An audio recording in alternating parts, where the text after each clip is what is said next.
archaeologists spent years studying. Shubaika 1 in Jordan's Black Desert. Why? Because experts believed ancient residents could shed light on one of humanity's greatest inventions. Researchers found ancient me. Professor Dorian Fuller, all of this is dependent on the new methodological developments that allow us to identify the remains of bread from very small, charred fragments using high magnification. It is still largely unknown where bread first came from, despite the fact that it is one of the most important foodstuffs that are consumed in the modern world. In this study, we present the earliest empirical evidence for the preparation of bread-like products by the Tufian hunter-gatherers. This evidence dates back 4,000 years to a time before the advent of the Neolithic agricultural way of life. As a result of the discovery of charred food remains, it has been possible to reconstruct the chain of operations for the early production of products that are comparable to bread. According to the findings of our study, the wild ancestors of domesticated cereals such as wild iron corn and club rush tubers could be used to make products that are comparable to flatbread when Neolithic farmers started relying on the cultivation of domesticated cereal species for their subsistence. Probably around the same time, cereal-based meals such as bread probably became staples in the diet. There is still a lot of mystery surrounding where bread first came from. The discovery of bread at Neolithic sites in Europe and Southwest Asia in its earliest stages led to the conclusion that its invention was associated with fully developed agricultural communities that made use of domesticated plant species in Southwest Asia, where the wild ancestors of domesticated crops such as wheat and barley occur naturally. Hunter-gatherers of the Upper Paleolithic period around 23,000 years before the present day were already producing flour from wild grasses. Furthermore, some authors claim that the invention of brewing groats, porridge, and unleavened bread could have occurred as early as the late Epipaleolithic period or the Natufian period. Even though the discovery is extremely interesting, you might be wondering why there's so much excitement surrounding it, particularly among historians. Before this loaf was discovered, the earliest evidence of bread was discovered in Turkey and dated back 9,000 years. This discovered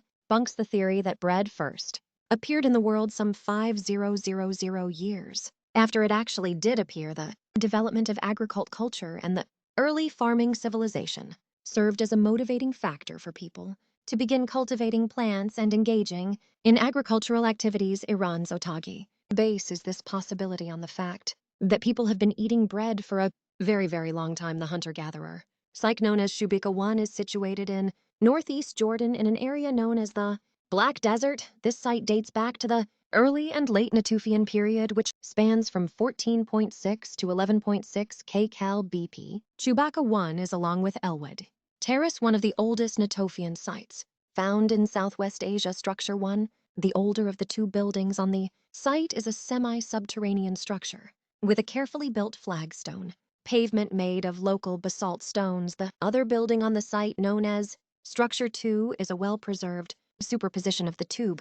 This structure is made up entirely of Natufian deposits. It contains diverse artifacts, including chipped stones, tools made from groundstone, animal bones, and plant remains after the fireplace had been used for the final time. It was left unattended and subsequently encased in a substantial deposit that covered the entire structure, approximately 0.5 meters. During the subsequent phase of occupation at the site, the people built a new fireplace on top of the old one in almost the same location. It was very comparable in size and shape and was constructed out of angular basal boulders. The firewood and other contents of this fireplace were also left behind when the house was abandoned. 7. Radiocarbon dates of the short-lived, charred plant remain found within the fireplaces, indicating that they were used around 14.4 to 14.2 kcal BP. This time period corresponds to the early Natovian period. The fireplaces unearthed are remarkable archaeobotanical assemblage, which included more than 65,000 well-preserved non-woody plant macro remains belonging to at least 95 different taxonomic groups. Food remains that have been preserved in archaeological sites provide empirical data on prehistoric plant food selection, preparation, and consumption activities that would otherwise be very difficult To characterize these activities would have been very difficult to characterize. If the food remains had not been preserved in this investigation, we present the findings from a total of 24 artifacts that fit the description of bread, like the analysis involved low magnification microscopic to determine the remains size texture particles and inclusions and scanning electronic microscopy to identify plants particles, ingredients and characterize the matrix, the number and types of voids. 6. Specimens were starch analyzed.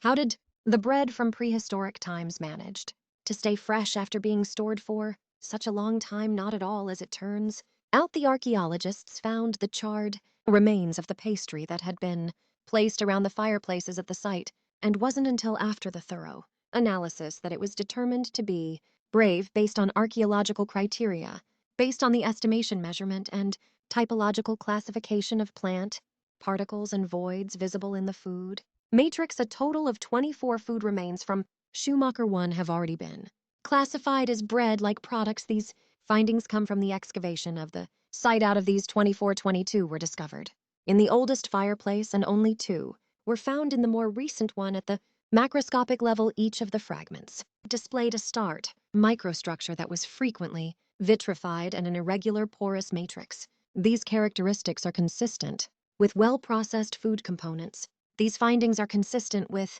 artifacts referred to as flatbreads, discovered at various Neolithic and Roman Age sites in Europe and Turkey.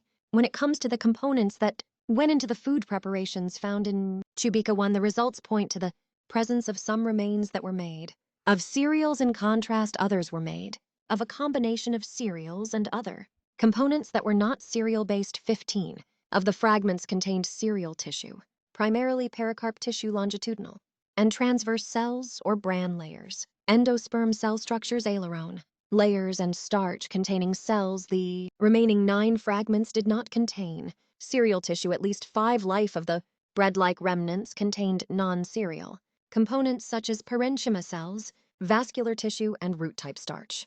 These components were found in the bread like remains. Where can you enjoy 15,000-year-old bread? The researchers have started working on developing a recipe.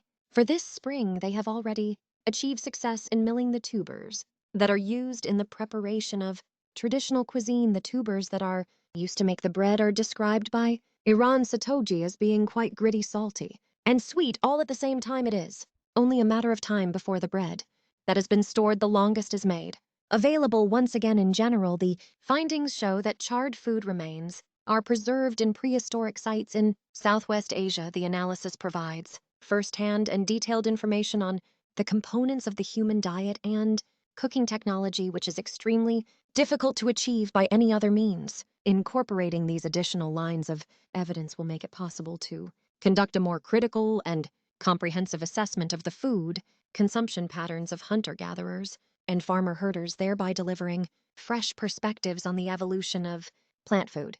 Gathering to plant food production. That's it for today. What do you think of this video? Let us know in the comments below, and if you enjoyed this one, be sure to like it and hit that subscribe button before you go. Thanks for watching.